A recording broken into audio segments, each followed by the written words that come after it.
Petrovich has arrived to pick up the locals. The train driver brings life to the Taiga. I do it for the old grannies. Their villages are dying out.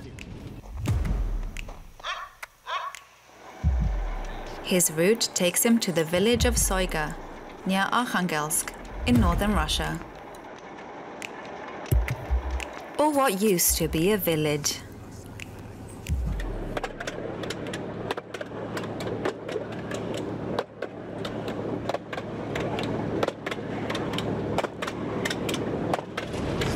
I love driving these grannies around.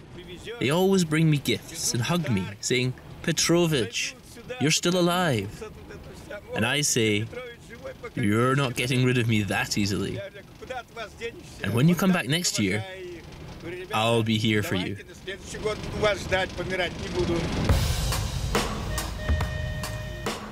The old diesel locomotive pulls a wooden train car along 31 kilometers of narrow gauge track through the expanses of the Russian Taiga. This is the world of Boris Petrovich Skumin, whom everyone here affectionately calls Petrovich. He drives to Soyga and back on Mondays and Fridays, and in the winter he lights a fire in the stove before the passengers climb aboard. The trip takes 1 to 3 hours, depending on how much snow is on the tracks. I drive a little over 1,000 passengers a year, and in summertime it's mostly visitors. But in the wintertime, a lot less people take the train. 30 to 40 at most per month. I'm starting the wood stove. I should use birch bark, but gasoline works too, to get the fire going faster.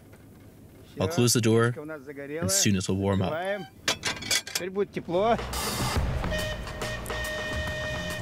Today, Petrovich is coming right on time, at 8 a.m.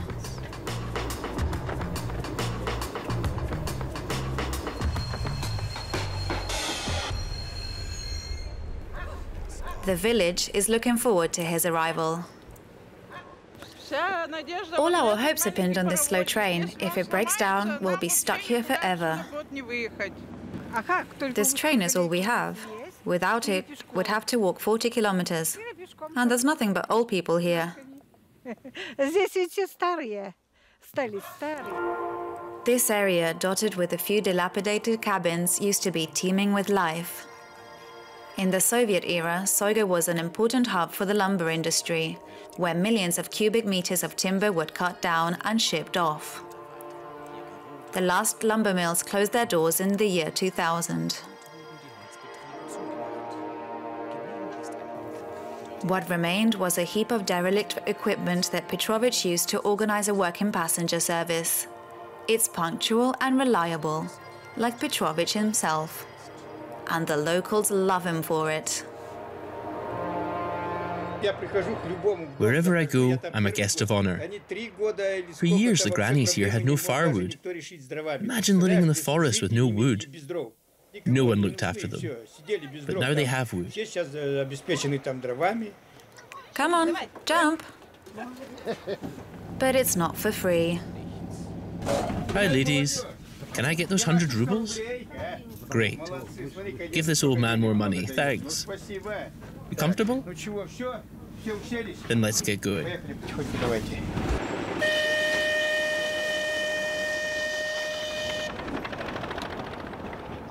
They're heading to Avnuga, the closest largest settlement, and the only one far and wide with a school and a few shops.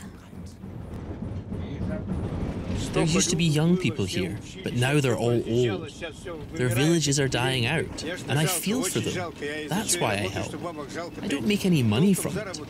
A ride costs 100 rubles, €1.20, but they don't want to move. Where else would they go?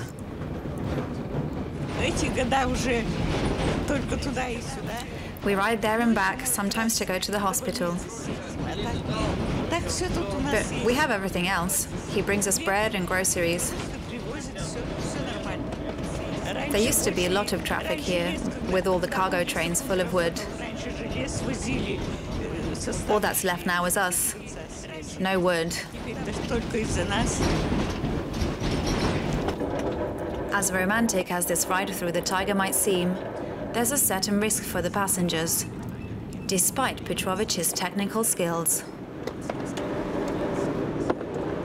Sometimes the train just tips over. It's pretty rare now, but when I started out a few years ago, it was almost every day. Once, the train went belly up, right here. First a car tipped over, and then it pulled the locomotive with it. I was just wondering, will we fly out of the curve? And the next thing I knew, we were lying on our backs. The tracks are worn down after carrying so many millions of cubic meters of wood. They're totally ruined. It's not just the tracks that are broken, but the order and the social structures that once existed here. In this village, most of the male residents have turned to alcohol.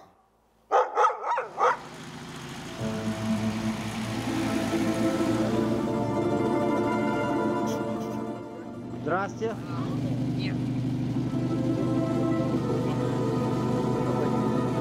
Да, все, пока. I live here because where else am I supposed to live? I'm retired. You okay? I'm all right. We're drinking wine. And you guys? Really? No? What else is there to do here besides drink and drive around?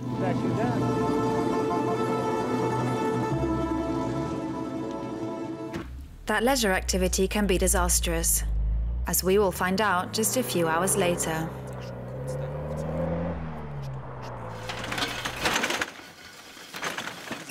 In the meantime, Petrovich gets another vehicle ready to go, a motorized draisine, or speeder. If his diesel locomotive broke down, this light rail car is all he would have to get from Soyga to Avnuga, on the same track, all 31 kilometers of it. But this time, with no wood stove. In the summer, Petrovich takes tourists for rides on the draisine. In Russia, there are numerous societies dedicated to this exotic means of transport. The town of Avnuga, at the other end of the route, is where Petrovich calls home. He lives in a 1960s settlement built for the timber industry. In 2010, around 1,000 people lived here. But after the lumber mill closed in 2013, many more moved away. Now there's not even a doctor, just a few shops and a little school. Most residents lost their work, and some have turned to drink. Poverty and unemployment turn people into alcoholics. They get angry at the rest of the world and feel unhappy and cheated. But there is work to be had. They just don't want it. Take those guys this afternoon. They were so drunk, they burned down their own rail car this evening. I got a call from the emergency services.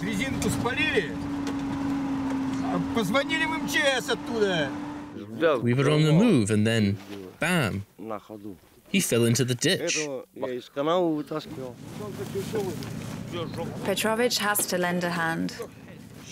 In the middle of the night, he has to get the wrecked rail car and its intoxicated crew out of the snow and drive them to Avnuga for repairs and to sober up.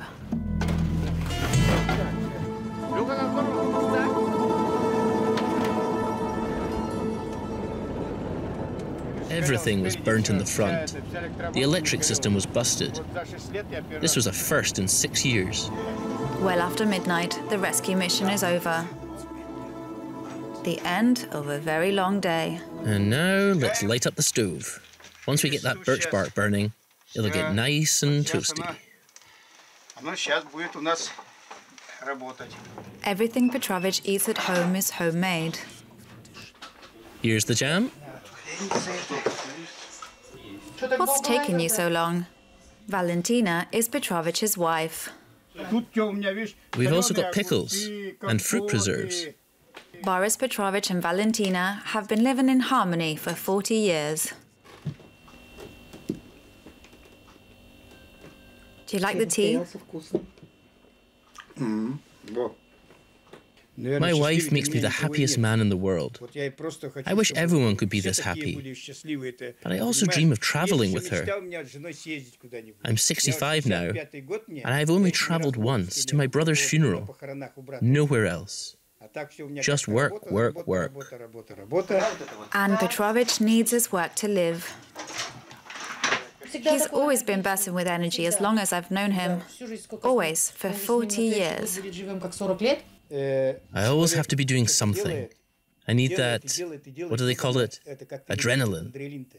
If I just sit around at home for several days, I go crazy. I couldn't go even a month without working.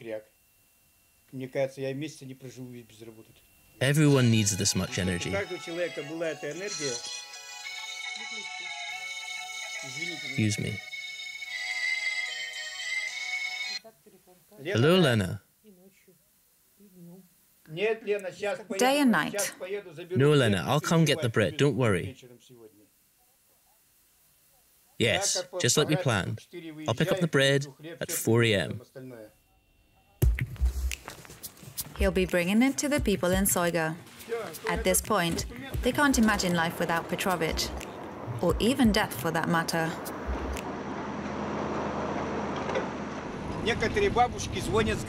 One of the grannies called me and said, "Petrovich, do you still make your rounds? Please don't stop as long as I'm alive. When I die one day, I'd like you to take me to the cemetery in Soyga, where my husband and family are buried. I'll pay in advance, but please don't stop." I said, "Are you crazy? Just stay alive." And you know what? She died a month later, and I granted her her last wish.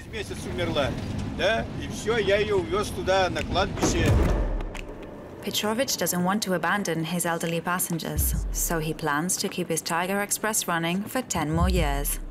And then it will end.